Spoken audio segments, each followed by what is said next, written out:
क्यों लेने दो पावन चरणों को, कुछ और नहीं है प्रणाम है ये।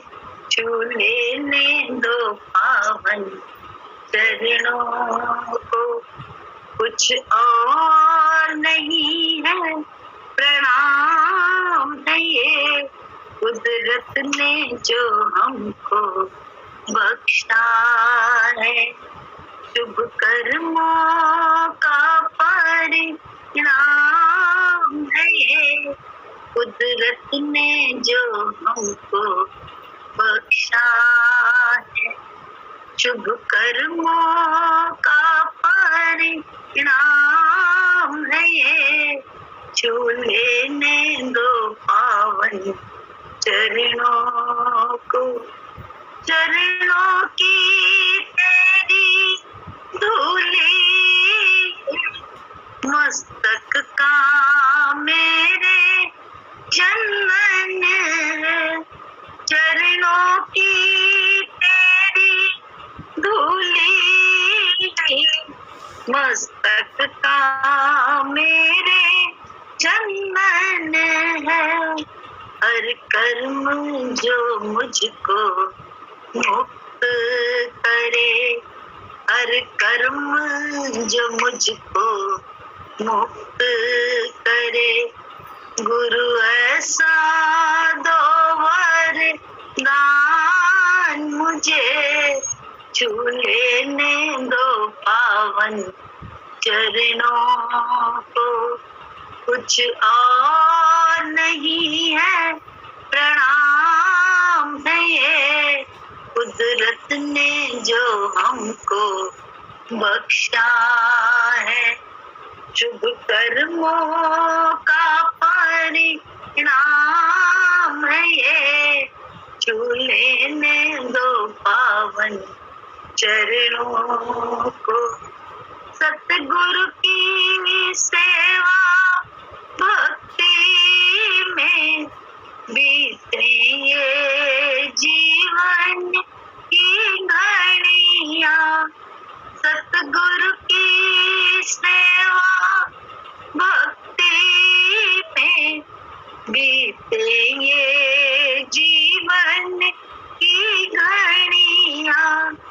हर पल मैं तेरा ध्यान धरूं, गुरु ऐसा दो वरदान मुझे। हर पल मैं तेरा ध्यान धरूं, गुरु ऐसा दो वरदान मुझे। छू लेने दो पावन चरणों को, कुछ और नहीं है प्रणाम है ये। कौन माँ प्यार, कुदरत ने जो हमको बख्शा है, शुभ कर्मों का परिणाम है ये। छू लेने दो पावन चरणों को, बुरा ना देखो बुरा ना सुनो, बुरा ना मुख से बोलूं कभी। बुरा ना देखो बुरा ना सुनो, बुरा ना मुख से बोलूं कभी। हर पल बीते मेरा सेवा में, गुरु ऐसा दो वरदान मुझे। हर पल बीते तेरी सेवा में, गुरु ऐसा दो वरदान मुझे।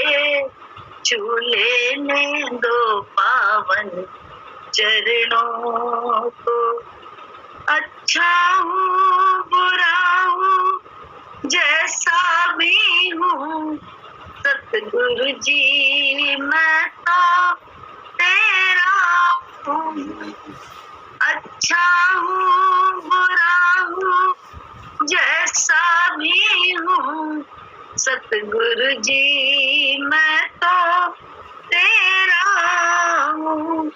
बिगड़ी को बना दो तुम मेरी, गुरु ऐसा दो वरदान मुझे, बिगड़ी को बना दो तुम मेरी, गुरु ऐसा दो वरदान मुझे, छू लेने दो पावन चरणों को, कुछ और नहीं है प्रणाम है ये, कुदरत ने जो हमको बख्शा है, शुभ कर्मों का परिणाम है ये, छू लेने दो पावन चरणों।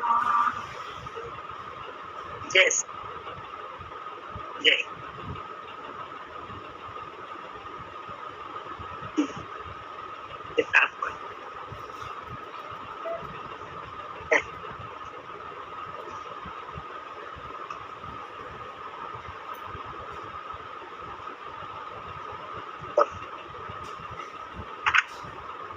क्या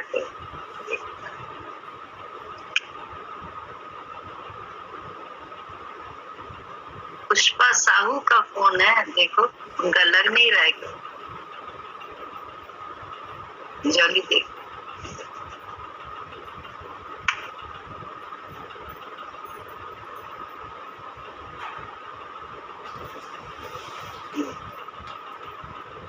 ध्यान के बिना भजन भजन सब ऐसे ही होते हैं ना, बिना का कंसंट्रेशन बिना सब जैसे ना। ध्यान में अगर आ जाए तो सब अच्छा। ध्यान में आने के लिए ही सब कर्म है ना। ध्यान में आ जाए तो बिल्कुल जरूरत नहीं। ध्यान में जब तक आते नहीं है तब तक के लिए सारे कर्म है, चाहे भजन गाओ चाहे कुछ करो, सेवा करो, जो करना है करे, लेकिन ध्यान के बिना सब बेकार है।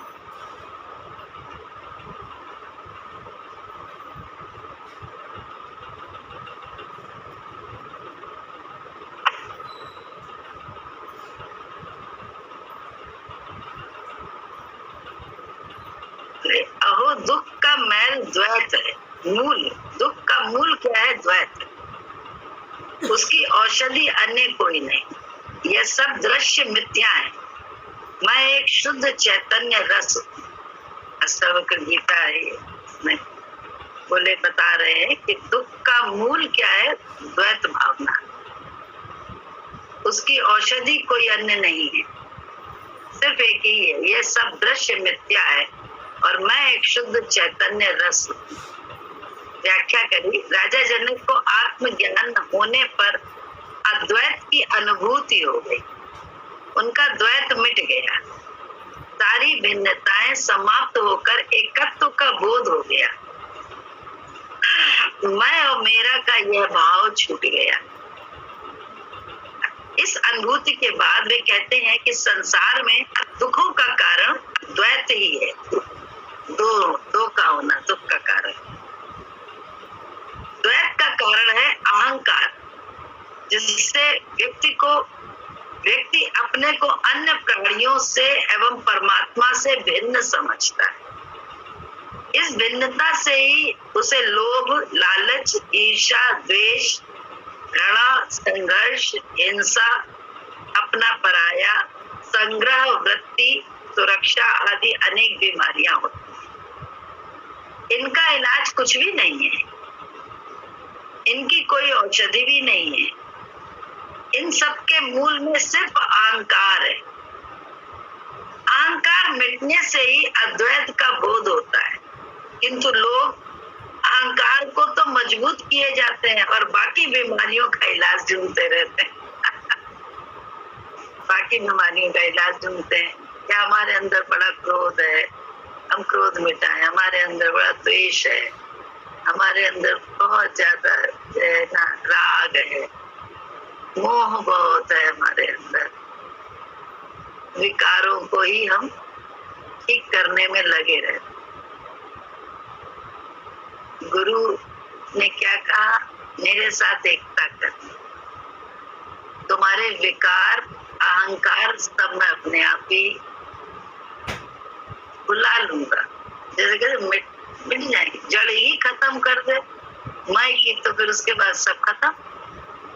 बोले उसके बाद तो जो गुरु जी के विचार है बस उसके हिसाब से काम कर लेना। गुरु जी ने कहा यहाँ लोभ करो तो वहाँ लोभ कर लो। गुरु जी ने कहा यहाँ मोह से ऐसे करो तो हम ना देखें ज्ञान ध्यान, हम जो चुपचाप गुरु जी के विचार से उस पे काली से मोह करने लग जाए।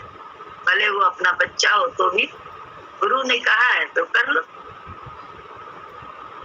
दीदी ने विभो को बोला कि तुम जो है ना इसी में वंश में ही अपने बच्चे में कहा कि इसको इसकी प्यार करो, इससे मोह करो और यही तुम्हें आगे सारे रास्ते खोल देगा। उसने वही काम कर लिया। ये नहीं कहा कि अरे अपने बच्चे से मोह करने से हमें क्या होगा, नहीं, बस कर लिया। गुरु ने कहा मान लिया, ध्यान रख लिया उसी के हिसाब से, गुरु के हिसाब से, तो उसी से बोले बंधन खुलने लगे सारे। तो ये है गुरु के विचार को अपना के हम लोग जब गुरु तो में एक रास्ता हम लोग कर लेते हैं, एक रस हो जाते हैं, एक मत हो जाते हैं। मेरी मत अलग, गुरु की मति अलग, इससे काम नहीं बनते। भले मेरी मति कितनी भी शुद्ध हो, सात्विक हो, कितनी भी लोगों का भला करने वाली हो, लेकिन मेरी मति मेरी ही है तब तक जब तक हम गुरु की मति में मिला नहीं। तो गुरु की मति से मति मिला लो तो क्या होगा? बड़ा आराम हो जाएगा, क्योंकि द्वैत खत्म हो जाएगा, अद्वैत में आ जाएंगे। आत्मा में एकता है, हो गई आत्मा की एकता, आत्मा में एकता। बाहर खेल होगा, अंदर अद्वैत से एकता है, क्योंकि तेरा विचार अलग नहीं, मेरा विचार अलग नहीं। जब ऐसी एकता हम लोग अभ्यास करते हैं गुरु जी के साथ रहते रहते, तो बाद में संसार में भी एकता हो जाती है। किसी चीज में जो है ना वो नहीं रहता है, द्वैत नहीं रहता है। क्रोध करा तो क्रोध भी में भी बोले कोई वो नहीं होगा कि हाय फलानी ने बड़ा क्रोध किया, ढिमकाने ने बड़ा क्रोध किया, हम तो ऐसे कर रहे थे, हम तो ऐसे सही बात हो, ऐसा तो दिमाग में नहीं आएगा। दिमाग में सिर्फ एक ही बात रहेगी, हाँ क्रोध उसने भी किया, क्रोध हमने भी किया, बात कर,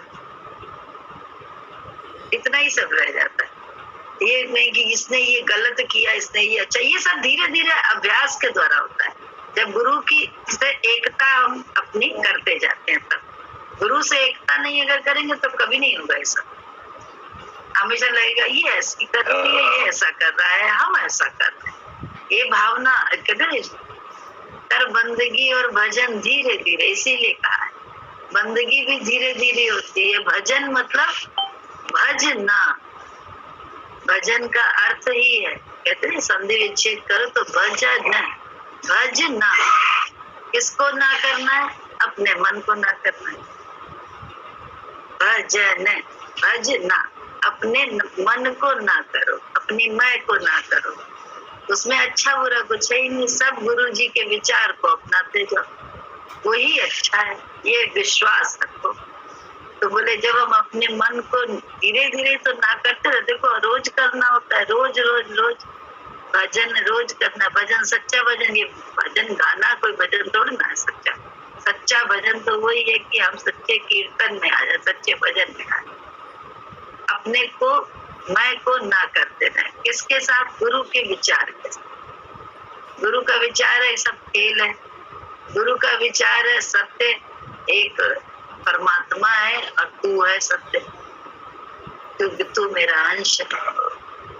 अब जब तू मेरा अंश है तो सारे भी वो उसी के तो अंश हैं। दूसरी आत्मा पर आत्मा है ना, परमात्मा कहते हैं ना, परमात्मा तो दूसरी आत्मा है, बहुत अच्छी आत्मा है। नहीं तो हम अच्छी आत्मा अपने को मानते हैं, दूसरे को खराब आत्मा मानते हैं, यही तो होता है। तो बोले कहाँ दूसरा खराब, कहाँ आता? रोज रोज रोज अभ्यास से ऐसा होता है। अभ्यास में दिक्कत कहाँ होती है? जहाँ तुम तेजी करो, हम तेजी करें और तुम्हारी तेजी से हमें परहेज हो, ना मेरी तेजी से तुम्हें परहेज, ना हमें तुम्हारी तेजी से परहेज, तो कोई प्रॉब्लम नहीं। खेल था, खेल हो गया। तो खेल में ये, लेकिन ये एकदम से नहीं होता है। एकदम से तो बड़ी अंदर में सोच चलती है और विचार चलते हैं बहुत ज्यादा। तो बार बार रोज रोज भजन करने से, नित्य भजन करने से ये सब आपकी हमारी स्थिति हो जाती है। स्थिति जब हो जाती है, स्थिति में स्थित हो जाते हैं तो बड़ा मजा आता है, आनंद मिलता है। आनंद के लिए तो है सारा ज्ञान। अगर दुख के लिए होता तो कोई नहीं लेता, इस ज्ञान में कोई आता भी नहीं,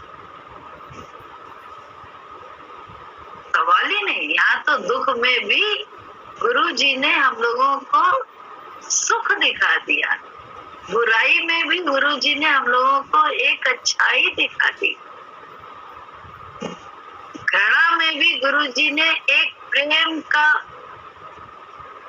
दरवाजा खोल दिया, एक प्रेम का दर्शन करा दिया।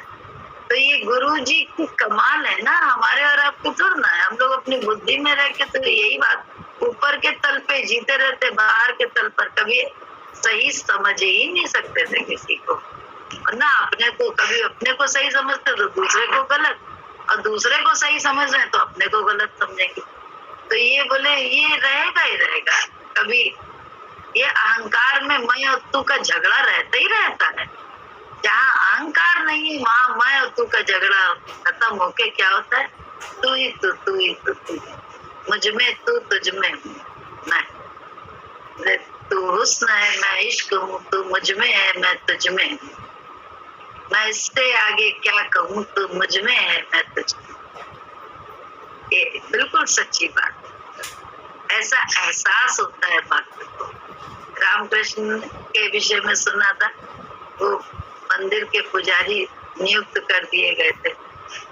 तो वो जो है ना, एक तो आता था भगवान को चढ़ाने के लिए, तो वो अपने को चढ़ाते थे, फिर भगवान को चढ़ाते थे, फिर अपने को चढ़ाए। गुरु जी का भी ऐसे ही देखा, तो उनका सुना था, गुरु जी का देखा, तो लगा कि सही तो है, यही तो हालत होती है कि ये थोड़ा ना कि अपने को गलत कहेगा या अपने को नहीं चढ़ाएगा। अगर तेरे को चढ़ा रहा है फूल तो अपने को भी तो चढ़ाएगा, क्योंकि इधर भी तू, इधर भी तू, दोनों तरफ तू ही तू है। लेकिन इस अवस्था में आने के लिए एक बार हम सबको गुरुमय होना पड़ता, गुरु के विचार ही अपने अंदर रखने, अपने मन के विचारों को बोले बिल्कुल ही मिटा देना पड़ता है। फिर जब एक बार गुरु अंदर आ जाएगा तो फिर मन है ही नहीं, फिर उसमें है ही नहीं कोई आपत्ति। उसमें गुरु आके काबिज हो गया, मैं मिट गया, मन मिट गया, बोले एक पहलू खत्म हो गया सिक्के के। इस पहलू की तरफ अब नजर ही नहीं जब रह गई, तो जो दूसरा पहलू है बस वही नजर आता है। तो रुख ही मोड़ लिया। रुख सिक्के के दो पहलू है, मन और आत्मा दोनों एक ही है। लेकिन जब आपने उस पहलू पर, आत्मा के पहलू पर ही गुरु के विचार से चल चल कर अभ्यास करने लगे, चिंतन करने लगे, वही अपने उसी रुख को, उसी बोले सिक्के के उसी पहलू पर ही आप वर्क करने लगे, तो फिर वर्क करते करते करते करते एक दिन ऐसी स्थिति आएगी कि जिसमें हमको तुमको भेद नहीं लगेगा। चोर और सिपाही में सब खेल लगेगा, ये स्थिति है, खेल लगेगा। और उस खेल में जैसा रोल जहाँ है, जिसका साथ है वैसा कर लेगा। उसको आग्रह नहीं है कि हमें कैसे रोल कर क्या करना है, जैसा भगवान धर्मानुसार करा देता है अपने हिसाब से। धर्म ही गुरु है, जात मेरी गुरु, मेरा धर्म गुरु, मेरे माता पिता गुरु, मेरे सर्वे सर्वा गुरु।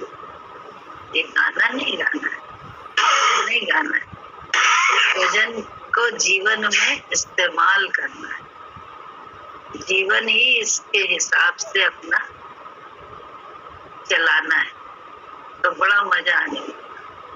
एकदम से नहीं मजा आता, पढ़ाई कंप्लीट कर ले तो फिर मजा आने लगता। पढ़ाई चल रही है हम लोगों की, चलते चलते हाँ मजा आने लगा है, क्योंकि अभी तो वही हालत है, न नूर किरणों पे मस्त होना, न ठहर रास्ते मंजिल को खोना। मंजिल को खोना नहीं है, क्योंकि तू असली अपने नूर में समाना, अपने असली नूर में समाना। ये जो बाहर के थोड़े थोड़े नूर दिख रहे हैं, अंदर में जो थोड़ा थोड़ा आनंद आने लगा है, वो भी कच्चा आनंद, सच्चा आनंद। अभी मंजिल पूरी नहीं है, तो मंजिल पर पहुंच के ही दम लेना चाहिए साधक। मंजिल पर पहुंच जाएगा तो फिर आराम ही आराम, क्या न तू न मैं, तू ही तू, तू ही तू, तू ही तू, तू ही तू, तू ही तू वाला हो गया। जहाँ तू ही तू, तू ही तू, वहाँ कहते हैं 3 दिन से ज्यादा शरीर नहीं टिक सकता ऐसा, अगर ऐसी स्थिति हो जाए, क्योंकि शरीर टिकेगा भी नहीं, ये भी है। इसलिए कुछ ना कुछ जरूरी है कि कुछ ना कुछ होता रहे, क्योंकि कहीं ना कहीं कुछ ना कुछ हो, ये भी जरूरी। तो शरीर नहीं तो टिकना ही कठिन हो जाएगा। रामकृष्ण देव जी ने कहा था ये बात कि ज्यादा अगर पूर्ण उसमें हो जाए तो शरीर 3 दिन से ज्यादा नहीं टिकेगा, रह ही नहीं सकता। तो इसलिए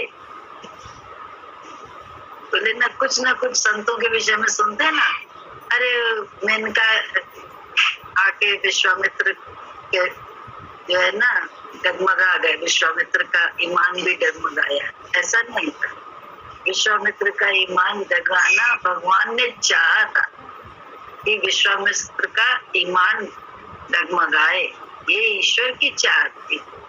इसलिए उन्होंने मेनका को भेजा था विश्वामित्र की तपस्या भंग है, क्योंकि तपस्या अगर पूरी हो जाती तो फिर वो काम और नहीं कर पाते,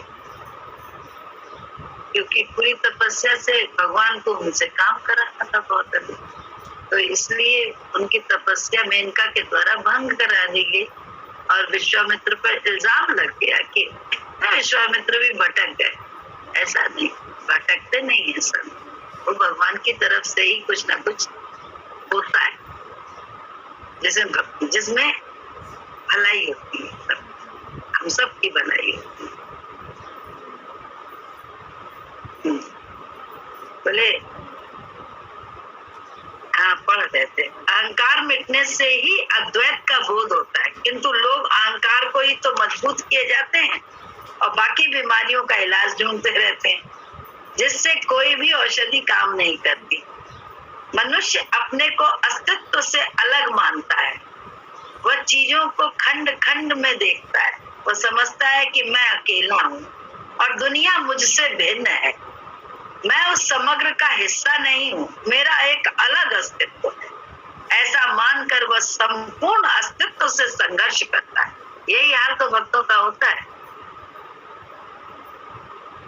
बोले बड़ी बेढब दशा होती है, बहुत ही वैसी दशा, बड़ी तकलीफ वाली, जहाँ बिल्कुल अपने को भिन्न मानता है और अकेला भी है। इसी कारण अकेला भी होता है संसार में प्राणी। ये सब खराब है, एक मैं ही अच्छा हूँ, इसीलिए उसको सब अलग भी हो जाता है वो सबसे, क्योंकि उसे अंदर में जो उसके अहंकार होता है ना, वही उसको भिन्न करता है सबसे, तो उसी से वो अलग हो जाता है और विश्वास उसको नहीं मिल पाता है। तो विश्वास के लिए ही तो चाहिए कि कोई हम पे विश्वास करे, कि हम उसके हैं, वो मेरे, हम उसके हैं, हम उसे कभी भी ऐसा नहीं है, तो बोले उसको कभी भी ऐसा नहीं करेंगे। तो ये विश्वास नहीं दे पाता है कोई भी। गुरु जी ने हम लोगों को ये विश्वास दिया, यही विश्वास हमेशा दिया, और इसी से हम लोगों का क्या हुआ, जो हमारा आत्म स्वरूप है वो प्रकट होने लगता है। तो विश्वास देता है गुरु, लेकिन अगर हम ले ही ना तो कैसे होगा, क्योंकि हम अपने मनमानी को ही, अपने भिन्नता को बरकरार रखे तब नहीं होता है। इसलिए भिन्नता हटानी पड़ती है, गुरु से अद्वैत रिश्ते में आना पड़ता है। कैसे? मति एक कर, और किसी तरह से एकता नहीं हो सकती, सिर्फ गुरु की मति अपना, वो जरूरी है। उसके बिना तो सारी औषधियां फेल है, सारा इलाज फेल है। मनुष्य अपने को अस्तित्व से अलग मानता है, वह चीजों को खंड खंड में देखता है, मतलब अलग अलग देखता है। वह समझता है मैं अकेला हूँ और दुनिया मुझसे भिन्न है, मैं उस समग्र का हिस्सा नहीं हूँ, मेरा एक अलग अस्तित्व है। ऐसा मानकर वह संपूर्ण अस्तित्व से संघर्ष करता है और प्रकृति पर विजय चाहता है। इसके लिए वह चोरी, हिंसा, हत्या सब कुछ कर सकता है। यह सब अपना अपना अस्तित्व अलग मानने के कारण होता है, यही द्वैत है, और इसी से होता है दुख। किंतु यह द्वैत मिथ्या है, इसे वह नहीं जानता और जानना भी नहीं चाहता। कोई जान के भी जानना नहीं चाहता। ऐसा जानने से उसका अहंकार मिट जाएगा, उसका होना मिट जाएगा, जिसे वो मिटाना ही नहीं चाहता। यही तो होती है अहंकार मिट जाने से समझता है मैं मिट जाऊंगा, किंतु इस राज को उसे पता ही नहीं है कि मिटता कुछ भी नहीं है। अहंकार जो क्षुद्र है, उसके मिटने पर उसका उस परम अस्तित्व से संबंध हो जाने वाला है।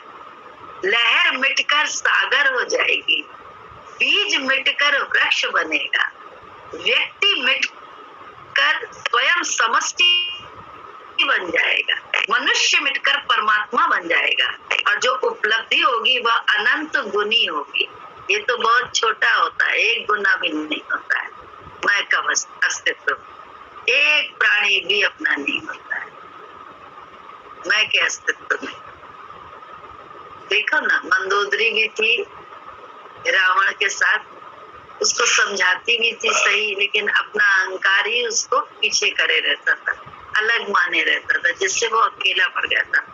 बाद में भाइयों ने भी कहा कि नहीं, अब इससे ना लड़ो, ये सही नहीं है, लेकिन राम से मत लड़ो, लेकिन नहीं माना। तो बिल्कुल अकेले अहंकार के कारण तो रावण हो गया था। हम लोगों के पास तो गुरु जी ने वो दृष्टि दे दी है, विवेक दिया, जिससे हम ये सब देख पाते हैं और अपने को संभाल पाते। गुरु जी न मिले होते तो ये नजर ही नहीं थी हम लोगों के पास, जो हम कभी संभाल सकते अपने आप को। तभी बोलेगे ना, एक दिन तो समझदार हो जाएगा, सदा सत्संग में घर तू आता है।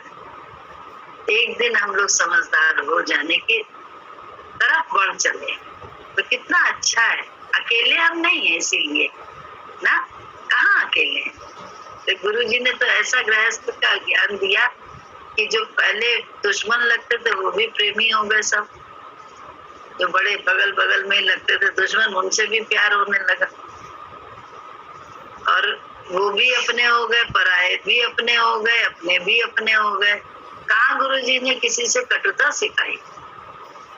गुरु जी का तो ज्ञान एकता वाला है, जिसने सारा संसार अपना कर दिया, जहाँ जाओ वहीं अपनापन मिल जाता है। ऐसा गुरु जी ने हम लोगों को ज्ञान दिया, ऐसी दृष्टि दी है, लेकिन अहंकार हमको अकेला करता है। तो अहंकार से ही तो हमें बचना है, उसको देखने वाले बन जाना है बस। देखने वाले नहीं होते हैं तो उसी के साथ मिलके हर समय अहंकार से हम अकेले हो जाते हैं। तो अकेलापन अच्छा थोड़ा ना होता है, अकेलापन तो बोरियत पैदा करता है। नहीं बोर होता है तो आजकल क्या, मोबाइल में कैरम लगा लो, मोबाइल में सॉलिटेयर खेलने लोग बहुत सारे गेम खेलने लग जाएंगे। क्रिकेट भी खेलते हैं बच्चे अकेले गेम के जरिए मोबाइल में। तो द्वैत तो फिर भी चाहिए ही होता है ना। कोई चाहे जड़ को बनाओ चाहे चेतन को बनाओ, एक साथी तो लेना ही पड़ता है। तो क्यों ना गुरु जी को ही साथी बना लें जीवन में, तो कितना आनंद आने लगे। बोले ये सब अपना अपना अलग अस्तित्व मानने के कारण होता है, यही द्वैत है, इसी से होता है दुख। किंतु ये द्वैत मिथ्या है, इसे वो जानना ही नहीं चाहता। ऐसा जानने से उसका अहंकार मिट जाएगा, उसका होना ही मिट जाएगा, जिसे वो मिटाना नहीं चाहता। किंतु इस राज का उसे पता ही तो नहीं है कि मिटता कुछ नहीं है। अहंकार जो क्षुद्र है, उसके मिटने पर उसका उस परम अस्तित्व से संबंध हो जाएगा। लहर मिटकर सागर हो जाएगी, बीज मिटकर वृक्ष बनेगा, व्यक्ति मिटकर स्वयं समष्टि बन जाएगा और मनुष्य मिटकर परमात्मा बन जाएगा। जो उपलब्धि होगी वो अनंत गुना होगी। इसका ज्ञान न होने से ही तो वह क्षुद्र को पकड़े हुए रहता है। जिस क्षण मनुष्य जान लेता है कि मैं उस अखंड का एक हिस्सा हूँ, मैं इस अस्तित्व से भिन्न नहीं हूँ, उस दिन उससे समग्रता का बोध हो जाएगा। वह उसके सारे दुख विलीन हो जाएंगे। परमात्मा को पाने का उपाय करना भी एक उपद्रव है। अहंकार के रहते सभी उपाय पाखंड मात्र ही हैं। मंदिर जाना, तिलक छाप लगाना, पूजा पाठ, यज्ञ, व्रत, उपासना, योग, हठ योग, साधना आदि समस्त क्रियाएं मनुष्य के अहंकार को ही बढ़ाती हैं, जिससे वह परमात्मा से दूर हट जाता है। बहुत से जो साधन करने वाले होते हैं, जैसे हमारे सत्संग में आते हैं, अभी उन्होंने आना छोड़ दिया क्योंकि उन्होंने जब भी जहाँ भी गए वहाँ कुछ ना कुछ क्रियाएं बताई गई, कुछ ना कुछ साधन बताए गए, कुछ ना कुछ कर्म बताई गई, क्रिया बताई गई, ऐसे करो, इस समय उठो, इस समय बैठो, ऐसा करो, ऐसा करो। तो उनकी वो आदत पड़ गई और आदत पड़ने के बाद उन्होंने जब गुरु जी का साथ किया तो क्या हुआ, उन्हें अच्छा बहुत लगा। लेकिन उन्हें लगा कि इतनी सरलता में सब हो रहा है, मतलब कुछ यहाँ पे तो कुछ करना ही नहीं है। तो इस चक्कर में उन्होंने गुरु को छोड़ दिया, क्योंकि यहाँ तो अहंकार की कोई पुष्टि ही नहीं हो रही है। पुष्टि भी तो होनी चाहिए अहंकार की, वो हो ही नहीं रही है गुरु जी की। किसी भी गुरु जी की किस क्रिया के माध्यम से हमारे अहंकार की पुष्टि हो सकती है? गुरु तो हमारे अहंकार को छिन्न भिन्न ही करता रहता है, क्योंकि गुरु जी ने कोई योग साधना कर्म बताए नहीं, तप व्रत पूजा पाठ कुछ बताया नहीं जिसमें हमारी वो बनी रहे। तो बड़ी ऐसे लोग जिनका उनको नहीं लगता है कि ये कम है, तभी जो इसने छोड़ दिया, तभी जो है ना वो हट जाते हैं कि मेरे करने का तो कुछ रहा ही नहीं यहाँ पे। लेकिन जो सच्चे हैं, पाना चाहते हैं सत्य को, वो विवेक धारण करते हैं। बोध उनको होता ही होता है कि अरे क्या हम कर, सत्य के पास जाकर भी बैठ के गंगा जल के जी के किनारे क्यों नहीं गंगा जल पीते। हमको तो सिर्फ मजा लेना है, आनंद लेना है गंगा जी के किनारे जाके। तो वो आनंद, वो ठंडक जब हम उसके साथ मिलते हैं तो हमें भी मिलने लगती है। आप बैठो गंगा के किनारे, देखो उसकी हवाएं आपको ठंडक देती है। ऐसे ही ब्रह्म ज्ञानी के पास बैठकर हम लोगों को, गुरु के पास बैठकर आनंद आता। वो जो करते थे वो अच्छा लगता, जो करे। एक अजीब सा आकर्षण, एक अजीब सी कशिश, ऐसी कशिश कहाँ मिलती है। थोड़ी देर बाद मन बहुत अच्छे से अच्छा देखा, लेकिन थोड़ी देर बाद मन उगने लगता चलो हटो यहाँ से। लेकिन गुरु जी ऐसे जिनके पास से मन हटने का ही नहीं करता, भले वो डांटे मारे प्यार करे कुछ भी करे, दे ना दे, ले ना ले, कुछ भी करे वो मेरे साथ। बड़ा एक जैसे एक अजीब सा आकर्षण देता, एक अजीब सी ठंडक रहती थी उनके साथ में।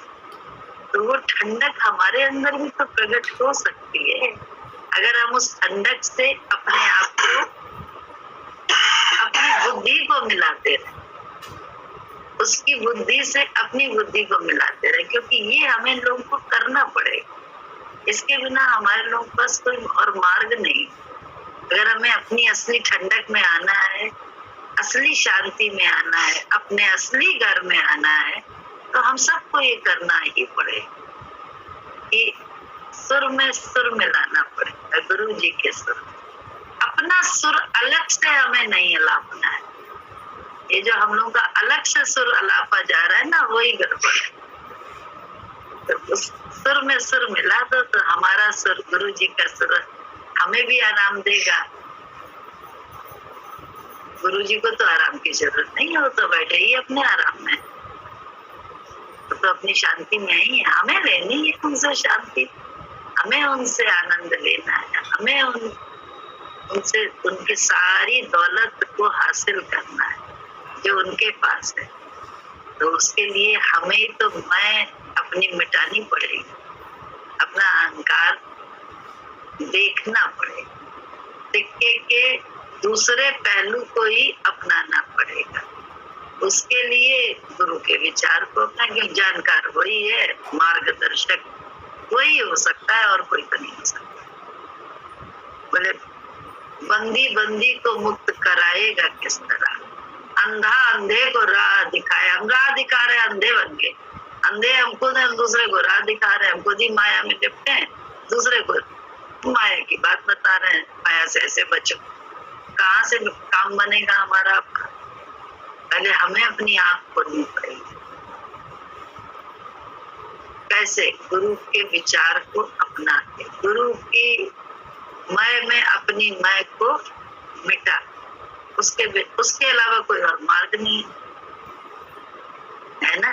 चोला यही है कर्म का, करने को सौदा धर्म का। धर्म ही एक है, गुरु के विचार में यस मैन, बाकी और कोई धर्म नहीं है। संसार में बहुत धर्म है, लेकिन गुरु मुखों के लिए एक ही धर्म है, गुरु की हाँ में हाँ मिलाने का, बस। और कोई धर्म ही नहीं है, इसके अलावा कोई धर्म नहीं है। उसी से तो मैं मिटती है, और कोई जरिया और है? बना ही तो रहेगा हमारा अस्तित्व तो अलग। अगर हम अपनी मैं से काम करेंगे तो क्या करना है? मिटाना है अहंकार, दूसरे पहलू में आना है, सिक्के के दूसरे पहलू को अपनाना है। गुरु के विचार अपनाते जाओ, अपने आप एक दिन हो जाएगा सब अपने आप होगा। और उसके देखने जानने वाले, उसको में रमने वाले हम ही और आप होंगे, कोई दूसरा नहीं होगा। लेकिन शर्त तो एक ही है कि अहंकार, यही राजा जनक पे अष्टावक्र ने रखी, वही बोल रहेंगे। बोले मनुष्य मिटकर परमात्मा बन जाएगा, जो उपलब्धि होगी वो अनंत गुनी होगी। उसका ज्ञान ना होने से वह क्षुद्र को पकड़े हुए। जिस क्षण मनुष्य जान लेता है कि मैं उस अखंड का ही हिस्सा हूँ, मैं इस अस्तित्व से भिन्न नहीं हूँ, उस दिन उसे समग्रता का बोध हो जाएगा और उसके सारे दुख विलीन हो जाएंगे। परमात्मा को पाने का उपाय करना भी एक उपद्रव है। अहंकार के रहते सभी उपाय पाखंड मात्र ही हैं। मंदिर जाना, तिलक छापा लगाना, पूजा पाठ, यज्ञ, व्रत, उपासना करना, योग, हठ योग, साधना आदि समस्त क्रियाएं मनुष्य के अहंकार को बढ़ाती हैं, जिससे वो परमात्मा से दूर हटता जाता है। परमात्मा साधनों से नहीं मिलता, वो तो मिला हुआ है, तुम्हारे ही भीतर मौजूद है। वो अज्ञानवश प्रत्यक्ष नहीं हो रहा है, उस पर धूल जम गई है, जिसे हटाना मात्र है। इसके हटते ही वो प्रत्यक्ष हो जाएगा। उस समय तुम्हें अद्वैत की अनुभूति होगी, तभी होगा सुख और तभी होगा आनंद। केवल अपनी आंख खोलने और अपने वास्तविक चेहरे को पहचानने की आवश्यकता।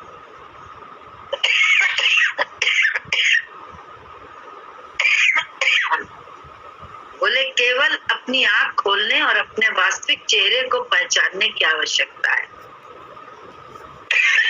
इसमें गुरु का इतना ही महत्व है कि वह भ्रांति तोड़कर सत्य का दर्शन करा देता है। जनक को इस समग्र का बोध हुआ, अद्वैत का बोध हुआ और वे जाग उठे।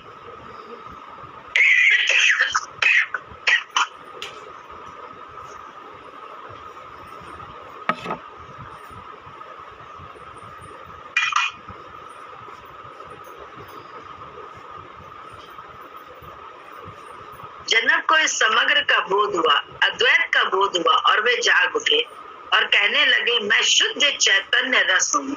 अभी कोई कहता है तो देखो, अरे बड़े अहंकार कर रहे हैं, अपने को भगवान कह रहे हैं।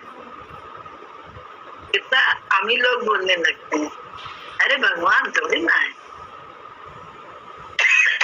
क्योंकि जानकारी नहीं है ना, स्थिति नहीं है, इसलिए ऐसी बात बोलते हैं। और दूसरे को, अरे वो अपने को भगवान, अब तो क्या कहते हैं, हाँ एक बड़ा अच्छा शब्द सुनने को मिला था, अब तो इतने भगवान हो गए। कौन कौन? जितने गुरु जी के भक्त जो उनके साथी थे उनके नाम थे, तो उस समय सुना, बोले अब तो ये भगवान, ये कौन सा निर्मला भगवान, पता नहीं कौन से भगवान, कौन से भगवान, कौन से। हाँ क्यों नहीं हो सकते, इतने सारे भगवान है। मजाक की बात नहीं है, सच्ची बात। पहले मजाक में हम लोग भी बोलते थे, हमने भी ये बात बोली थी कहीं पे कि हाँ भगवान तो सभी हो गए, सब ऐसे। लेकिन सच्चाई है, सब हो सकता है, सब हो सकता है और सब है, सिर्फ जानकार भी नहीं है। इसलिए अपने को या दूसरे को, अपने वाले को कहते हैं, दूसरे को गलत कहते हैं। अन्यथा मेरा मेरा है, बस मुझे अपने से ही काम है, लेकिन दूसरा गलत थोड़ी ना है, हमें क्या करना है उससे। तो वो उसका है, सही है, उसका पति वो है, हमारा पति कोई है। पति का जो स्वरूप है वो तो उसका भी वही होगा जो मेरे पति का होगा। पिता का जो स्वरूप किसी दूसरे का है वही मेरे पिता का भी होगा। पत्नी का जो स्वरूप किसी दूसरी पत्नी का है वही मेरा स्वरूप भी है। तो वो तो स्वरूप करके तो एक ही है ना, तो गलत कहाँ है? सब हो सकते हैं, लेकिन अपने तब तो गोद में टिके हुए हो, अपने स्वरूप में टिके हुए। टिकने से पहले मुंह से निकल नहीं सकता है ये बात, अहम ब्रह्मास्मि। अगर अपने को ब्रह्म मानता है तो दूसरे को क्या मानेगा? उसको भी तो वही मानेगा। ये तो ना कि वो गलत है, वो भी तो ब्रह्म स्वरूप है, सिंपल बात है। लेकिन जब तक नहीं आते हैं इस ब्रह्म स्वरूप में, तब तक दूसरे को गलत कहते हैं। रास्ते में चलते हुए सब हो रहा है, लेकिन गलत कोई नहीं है। ना जानकारी के कारण अपने को छोटा या अपने को ज्यादा मान रहे हैं, सिर्फ ना जानकारी, क्योंकि इतना ज्ञान ही नहीं है हमारे उनके पास। तो बोले यही बात बोल रहे हैं, मैं शुद्ध चैतन्य रस, सृष्टि का सारा भ्रम जाल ही टूट जाएगा और ये सब गुरु कृपा से ही संभव होता है। फिर एक सूत्र है बोध मात्रो, संस्कृत में, हिंदी उसका अनुवाद है, मैं बोध मात्र हूँ किंतु मेरे द्वारा अज्ञान से उपाधि की कल्पना करी गई। इस प्रकार नित्य विचार करते हुए मैं निर्विकल्प में स्थित हूँ। तो इसकी व्याख्या बताइए, डिटेल बताइए। राजा जनक अपनी आत्म अनुभूति की अभिव्यक्ति के क्रम में आगे कहते हैं, मैं आत्मा होने से शुद्ध बोध हूँ। आत्म रूप यह सृष्टि अखंड है, इसे विभाजित नहीं किया जा सकता, इसे खंड खंड में नहीं देखा जा सकता। यह एक है, समग्र है। इसे भिन्न भिन्न पदार्थों में विभक्त करने से इसकी उपयोगिता ही नष्ट हो जाती है, समग्र का सौंदर्य ही नष्ट हो जाता है। शरीर एक है, पूर्ण है, सुंदर है। इसके यदि सभी अंगों को भिन्न भिन्न मान लिया जाए एवं प्रत्येक का एक दूसरे से संबंध विच्छेद कर दिया जाए तो शरीर की क्या दशा होगी? सोचो। ऐसी ही दशा इस संसार की है। जिस प्रकार शरीर के विभिन्न अंगों में एकत्व का बोध उसमें स्थित आत्मा से ही होता है, उसी प्रकार सृष्टि में एकत्व का बोध कराने वाला परमात्मा या ब्रह्म ही है। सृष्टि के विभिन्न पदार्थों में भिन्नता नहीं है बल्कि एकता है, किंतु उनको भिन्न भिन्न नाम देने से ही उनमें भिन्नता का बोध होने लगा। नाम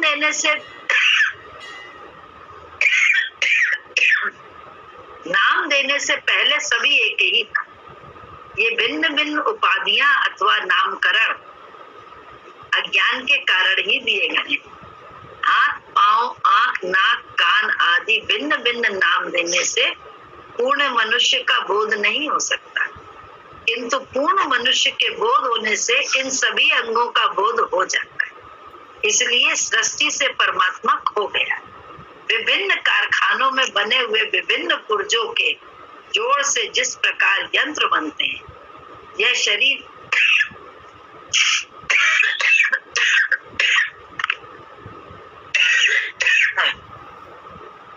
बोले विभिन्न कारखानों में बने हुए विभिन्न पुर्जों के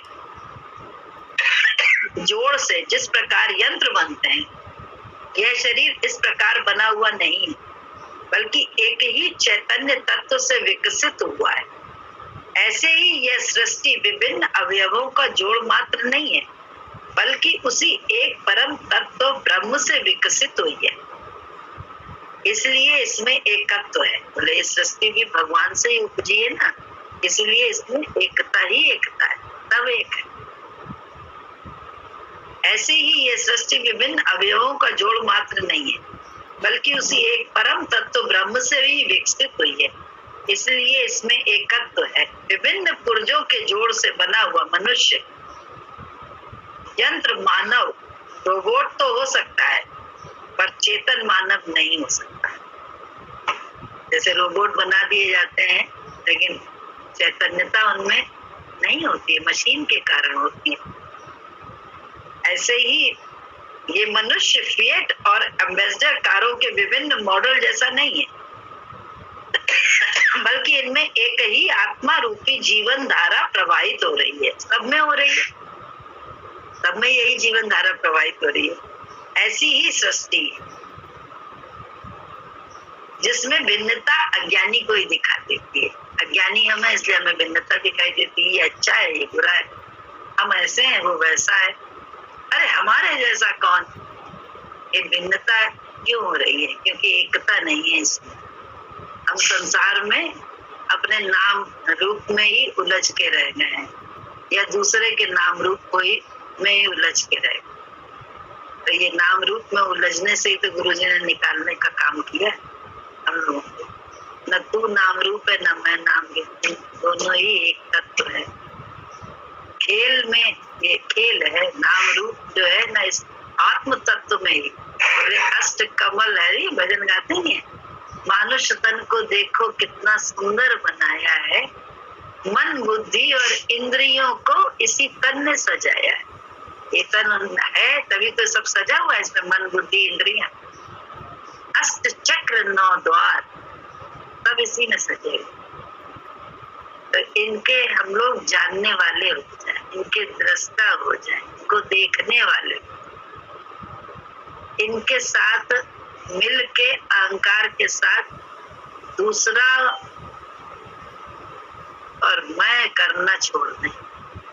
खेल में मजा लें, खेल के समय में खेल ले। अभी कल एक पिक्चर देख रहे थे, उसमें 2 वकील आमने सामने लड़ रहे थे अपने अपने क्लाइंट के लिए, लेकिन क्या वो दोनों वकील आपस में प्रेमी प्रेमिका भी थे, प्यार भी कर रहे हैं, लेकिन कोर्ट में जाके लड़ रहे हैं। लेकिन ऑनेस्ट है, इसलिए अपने अपने मुवक्किल के लिए लड़ रहेंगे, उसके लिए नहीं लड़ रहेंगे। उसमें जो है ना, बोली भी बिल्कुल बेईमानी नहीं कर रहे, लेकिन वैसे लड़ रहे हैं। अब ऐसे बाहर कोर्ट से बाहर बिल्कुल एकता है, क्या प्रेमी प्रेमिका है। तो ये बातें जब देखो ना तो समझ में आता है गुरुजी का ज्ञान कितना सही है। गुरुजी ने तो ये ज्ञान दिया है कि खेल में खेल खेलो, अंदर से राग द्वेष न करो, तेरा मेरा न करो, मैं तू न करो। तो हम लोग अंदर से राग द्वेष करके खेल को थोड़ा सा सुव्यवस्थित बनाने में लगे। बोले उन्हें उससे काम नहीं बनता है। अंदर से सुव्यवस्थित रहो, अंदर से एकता रख के बाहर के खेल में जैसा खेल तुमको रोल मिला है बस तो तुम खेलो, जैसा हमको मिला है हम अपना रोल बढ़िया करें, अपने गुरु के हिसाब से, अपने मास्टर के हिसाब, बस इतना है। लेकिन इसमें इतने में आने में पूरा जीवन लग रहा है। राजा जनक अपनी आत्म अनुभूति की अभिव्यक्ति के क्रम में आगे कहते हैं कि मैं आत्मा होने से शुद्ध बोध हूँ। आत्मरूप यह सृष्टि अखंड है, इसे विभाजित नहीं किया जा सकता, इसे खंड खंड में नहीं देखा जा सकता, यह एक है, समग्र है। इसे भिन्न भिन्न पदार्थों में विभक्त करने से इसकी उपयोगिता ही नष्ट हो जाती है, समग्र का सौंदर्य ही नष्ट हो जाता है। शरीर एक है, पूर्ण है, सुंदर है। इसके यदि सभी अंगों को भिन्न भिन्न मान लिया जाए एवं प्रत्येक का एक दूसरे से संबंध विच्छेद कर दिया जाए तो शरीर की क्या दशा हो? ऐसी ही दशा इस संसार की है। जिस प्रकार शरीर के विभिन्न अंगों में एकत्व का बोध हो उसमें स्थित आत्मा से ही होता है, उसी प्रकार सृष्टि में एकत्व का बोध कराने वाला परमात्मा या ब्रह्म ही है। सृष्टि के विभिन्न पदार्थों में भिन्नता नहीं है बल्कि एकता है, किंतु उनको भिन्न भिन्न नाम देने से ही उनमें भिन्नता का बोध होने लगा। नाम देने से पूर्व सभी एक ही था। ये भिन्न भिन्न उपाधियां अथवा नामकरण अज्ञान के कारण ही दिए गए। हाथ, पांव, आंख, नाक, कान आदि भिन्न भिन्न नाम देने से पूर्ण मनुष्य का बोध नहीं हो सकता, किंतु पूर्ण मनुष्य के बोध होने से इन सभी अंगों का बोध हो जाता है। इसीलिए सृष्टि से परमात्मा खो गया। विभिन्न कारखानों में बने हुए विभिन्न पुर्जों के जोड़ से जिस प्रकार यंत्र बनते हैं, यह शरीर इस प्रकार बना हुआ बिल्कुल नहीं है, बल्कि एक ही चैतन्य तत्व से विकसित हुआ है। ऐसे ही यह सृष्टि विभिन्न अवयवों का जोड़ मात्र नहीं है, बल्कि उसी एक परम तत्व ब्रह्म से ही विकसित हुई है। इसलिए इसमें एकत्व है।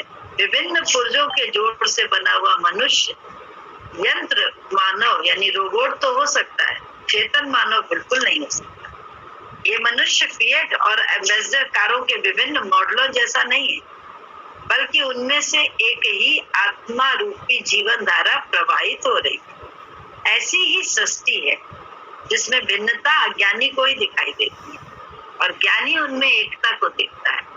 हिंदुओं की दृष्टि अनूठी थी, जिन्होंने एक विश्व पुरुष की कल्पना की एवं सृष्टि के समस्त अवयवों को उसके अंग माना, जिससे सृष्टि का एकत्व भाव नष्ट नहीं हो जाए। जनक किसी तथ्य को प्रकट करते हैं कि मैं समस्त उपाधियों की कल्पना अज्ञान से की, समस्त उपाधियों की कल्पना अज्ञान से की गई है। जिसे आत्मा का ज्ञान नहीं, ब्रह्म का ज्ञान नहीं, वे ही पदार्थों को पदार्थ समझकर नाम दे देते हैं, वरना यह सृष्टि आत्मा ही है। जनक कहते हैं, मैं इस प्रकार नित्य विचार करता हुआ अब निर्विकल्प स्थिति में हूँ, निर्विकल्प में स्थित हूँ। अब मेरे लिए कोई दूसरा विकल्प ही नहीं है। मैं एक हूँ एवं यह सृष्टि मुझसे भिन्न नहीं है।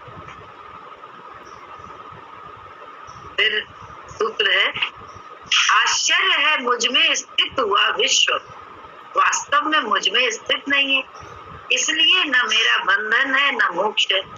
आश्रय रहित होकर मेरी भ्रांति शांत हो गई। बोले आश्रय छूट गया तो भ्रांति खत्म हो। आश्रय ही तो गुरु छोड़ता है हम लोगों का, छुड़वाता है। देखो ना, पहले हम लोगों को कैसा कैसा आसरा होता था। अरे घर तो है, माँ बाप तो हैं और संगी साथी हैं, अपने हैं, भाई बहन, लेकिन गुरु जी ने अपने साथ से धीरे धीरे सारी भ्रांतियां तोड़ दी। फिर बाद में अपनी मैं का बड़ा अभिमान होने लगा, अरे मैं करूंगी, मुझे कोई नहीं चाहिए। ये भी हुआ। एक जगह ऐसा आदमी आई जहाँ पे मैं होने लगा, अरे छोड़ो कोई नहीं। ये जवानी थी इसलिए उस समय ये भी आया है विचार कि अरे कोई नहीं तो कोई नहीं, मैं अकेले। लेकिन वहां भी गुरु की कृपा से वो विचार आ गया जो गुरु का ही दिया हुआ था। तुम कहाँ भाग कर जाओगी? अपने मन से, अपने प्रारब्ध से भाग करना। तो प्रारब्ध को हंस कर काट, शांत होकर काट, और गुरु के विचार को अपना कर काट। एक क्षण का ही तो निश्चय था ये।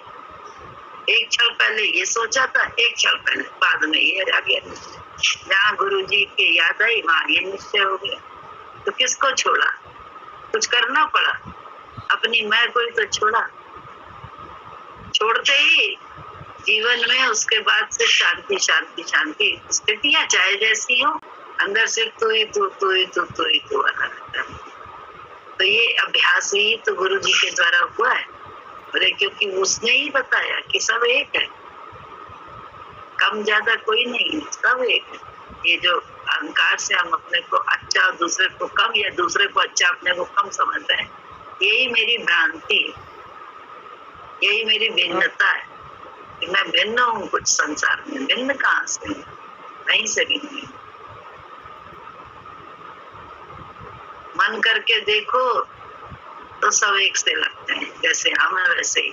और सबके मन ज्यादा अच्छे लगते हैं, सच्चाई से बता रहे हैं, दिल की गति बता रहे हैं, अंदर के हाल बता रहे हैं। ऐसा लगता है ये तो यार हमसे भी बहुत अच्छा है, ये बहुत अच्छा है हमसे भी। हम तो मन करके मतलब ऐसे करके आता है। किसी का भी मन आता है सामने तो दिखाई देता है, तो लगता है ये ज्यादा अच्छा, और एक ही लगता है। और भगवान करके, आत्मा करके देखो तो लगता है सब बहुत बड़ा हो जाता है। अपना ये अस्तित्व तो लगता है सब छोटे हैं, चल रहे हैं इस मार्ग में। वहां भी आके एकता ही है। कहीं भी अनेकता का जो होता है ना, भिन्नता का एहसास अंदर में नहीं। इसीलिए किसी से न राग होता है न द्वेष होता है, बस प्रेम।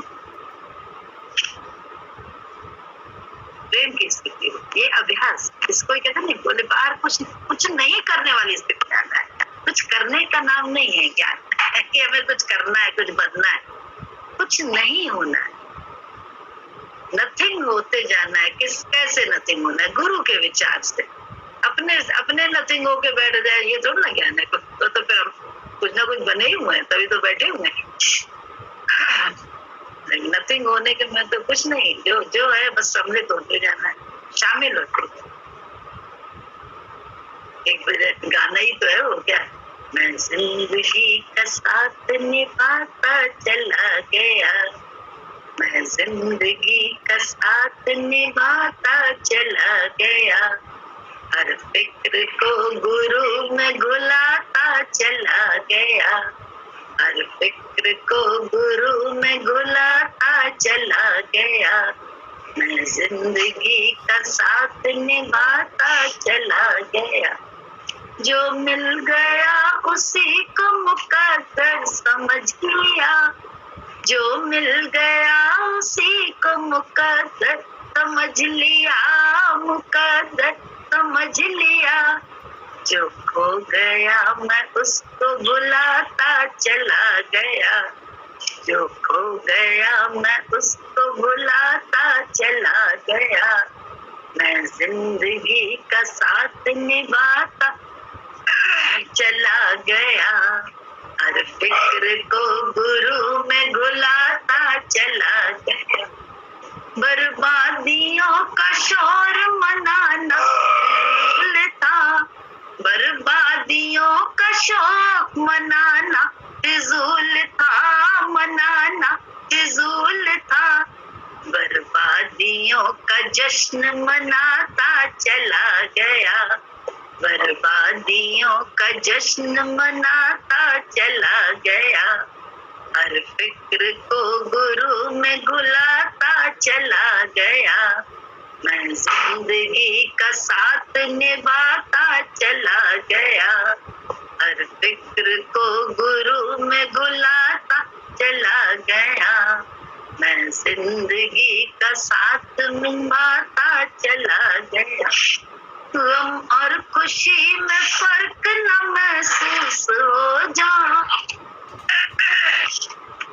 गम और खुशी में फर्क न महसूस हो जहाँ, न महसूस हो जहाँ, मैं दिल को उस मुकाम पे लाता चला गया, मैं दिल को उस मुकाम पे लाता चला गया, हर फिक्र को गुरु में घुलाता चला गया, मैं जिंदगी का साथ निभाता चला गया।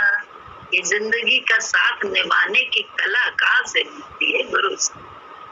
गुरु जी के जीवन को देखकर ये प्रेरणा मिली, जीवन उनका नियमित जीवन देखकर उनके साथ रहकर ये समझ में आया कि ये जब जी सकते हैं तो हम क्यों नहीं जी सकते। जब ये दुख में मुस्कुरा सकते हैं, दुख को पीछे करके सुख उपाय में दिक्कत नहीं है, लेकिन सोच में दिक्कत है। हमारी सोच जो है ना गड़बड़ है। उपाय करने को कभी गुरु जी ने पढ़ो जद्दोजहद हमें अच्छी तरह से याद है। जब जीजा जी का इलेक्शन था तो उसमें जितने वहां गए थे वो थोड़े से मायूस थे, क्योंकि उन्हें पता चल गया था, थोड़ा सा एहसास हो गया था कि वोट नहीं पड़े ज्यादा, है ना। उनके जिस हिसाब से मेहनत या चाह था वैसा नहीं, शायद ना जीत। इसी भविष्य की आशंका को लेकर, परिणाम की आशंका को लेकर बहुत सारे चेहरे बिल्कुल मलिन थे। जो लड़के गए थे वो बहुत मलिन थे, सबके चेहरे सुखी थे, पीछे में बात नहीं करे, ऐसा ऐसा है, ऐसा ऐसा है। लेकिन गुरु जी, अरे कई एक आध तो आगे बीमार भी पड़ गए थे उसके बाद। लेकिन गुरु जी का हाल क्या था? गुरु जी ऐसे चमक रहे थे, उन्हें कर्म किया है शिद्दत के साथ, फल उसकी मर्जी, जो देता है वो अच्छा देगा, ये पक्का है। तो उन्होंने ज्ञान सिर्फ बोला नहीं था, ज्ञान के हिसाब से तो उन्होंने जीवन को जी कर दिखाया। सच में वो हार में भी ऐसे मस्त थे, परिणाम को लेकर वो आशंकित नहीं थे और परिणाम को लेकर वो चिंतित नहीं थे। वो मस्त थे कि हमने कर लिया, बाकी भगवान की मर्जी, परिणाम जो हुई। ये उनके चरित्र में अनोखी बात थी, वो किसी को नहीं देखा ऐसा। तो क्या कहें, उनसे तो आत्मा का ज्ञान हम लोग ले लें कि हम भी आत्मा है, वही परमात्मा है।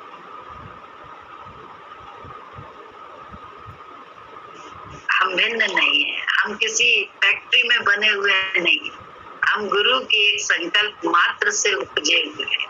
सृष्टि उसकी एक पूर्णा से, भगवान के एक संकल्प से सारी सृष्टि बनी हुई है। यही तो हम लोग भी जानने की कोशिश में लगे और इसी में टिकने की कोशिश में लगे। यही तो है हम लोगों का लक्ष्य भी। बाकी बाहर का खेल तो हो ही रहा है, वो अच्छा है, वो बुरा हो, दुख वाला हो, सुख वाला हो, लेकिन अंदर में बस जो होना है वही। कल भैया यही तो बोल रहे थे, हाइड्रोसिल के लिए परेशान है, अच्छा खासा ऑपरेशन हो गया, सब हो गया है, अब हाइड्रोसिल ना हो जाए इस चक्कर में परेशान है। क्यों भाई, क्यों परेशान है? जो होना होगा वो होगा, बल्कि आप है सृष्टि के विधाता, आपके संकल्प से जो ना होने वाला है वो भी हो जाएगा। तो इसलिए संकल्प खत्म करें, जो आज की दशा में जीना सीखें। जो होगा वो आगे की बात है, अभी जो है अभी में तो जिए। अभी से हम लोग है, मन की दशा यही है, अभी से हम लोग परेशान हो जाते हैं। हमको देख के किसी ने कहा था यही वहां पे बॉम्बे में। बड़ा हमारे गुरुजी को देखने का उनका इसी बात से मन हुआ था कि इनके गुरु है कौन आखिर। बोले ये सेवा करती है क्या, इसे मालूम नहीं है, या तो इसे मालूम नहीं है इसका पति मरने वाला है, और या इसे अपने पति से प्यार नहीं है, दो में से कोई बात तो है। क्योंकि कर्म तो दोनों के विपरीत हो रहा है।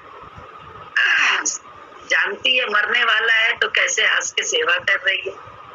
तो हमसे जब उन्होंने कहा तो हमने कहा मरने वाला तो वो अभी 1 महीने बाद है, अभी से मार डालें उसे, अभी से मातम मनाने लगे, समय जब होगा तब मातम मनाएंगे, अभी से क्या मातम मनाना, अभी माना मान लें उसे, क्योंकि डॉक्टर ने कह दिया।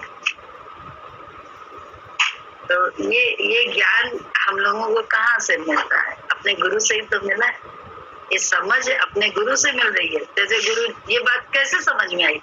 जैसे वहां पे था, वक्त गया था बनी में हमारे साथ, तो उनके साथ वो 2 दिन से अपना कमरे में जो है ना, वो बैरागन और विरहणी जैसे नहीं होती विरह में, कि 2 दिन बाद अब गुरुजी से दूर होना है, जाना है लखनऊ। तो गुरुजी ने जब उनकी ऐसी विरह की अवस्था देखी तो गुरुजी बोले कि देखो गुड़िया, अभी 2 दिन बाद जाना है, लेकिन आज से ही ये जो है ना मेरा साथ छोड़ बैठी लेटी अपनी एक जगह पे कोने में कमरे में, कि 2 दिन बाद साथ छूटना है। फिर ज्यादा ही जब उनका हुआ तो गुरुजी ने उनसे कहा, जब देखा बहुत विरह में ऐसी हो रही है, तो गुरुजी ने कहा ऐसा है मत जाओ, फिर 31 तारीख को, 1 तारीख को मत जाओ। तो तुरंत कहती आपने तो सरकारी नौकरी में डाल दिया है, तो अब क्या करें? तो हमने मन में सोचा, गुरुजी के सामने तो हम बोल नहीं सकते थे, कि ना बोलते थे हम लोग कि हम जवाब दें गुरुजी से, उनका प्रश्न उत्तर हो रहा है, हमें कोई मतलब नहीं था, लेकिन अंदर जरूर सोचा। तो यही गुरु तो बोल रहा है, जिसने सब्र लगवाई है वही तो कह रहा है मत जाओ, छूट जाएगी तो छूट जाएगी, छोड़ बिना में इतनी व्याकुल हो रही है तो छोड़ दो, क्या दिक्कत है? लेकिन नहीं, तब गुरुजी पे धार धर दी आपने ही, तो लगवा दिए, तब भी गुरुजी में धार। और क्या है, अपने मनमती से ही एक कोने में 2 दिन का भी लाभ नहीं ले पाई। ये ज्ञान मिला है हम लोगों को गुरु से, ये अभी में जीना सीखे हम लोग, लेकिन अभी में हम लोग जीते ही नहीं, आगे और पीछे में जीते। कैसे हम गुरु के विचार को ही नहीं अपना रहे हैं, तो कैसे हम मस्त रह सकते हैं? थोड़ा टेढ़ा तो है, जब भी विचार अपनाए गुरु का।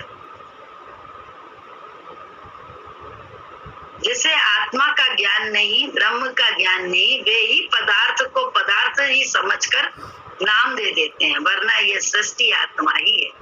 जनक कहते हैं मैं इस प्रकार नित्य विचार करता हुआ अब निर्विकल्प में स्थित हूँ।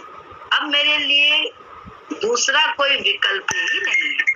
मैं एक हूँ एवं यह सृष्टि मुझसे भिन्न नहीं। टाइम हो गया। अच्छी है ना, हर किताब अच्छी होती है। ये अष्टावक्र गीता है, पढ़ेंगे। नहीं अच्छी लगी? बहुत अच्छी थी। अष्टावक्र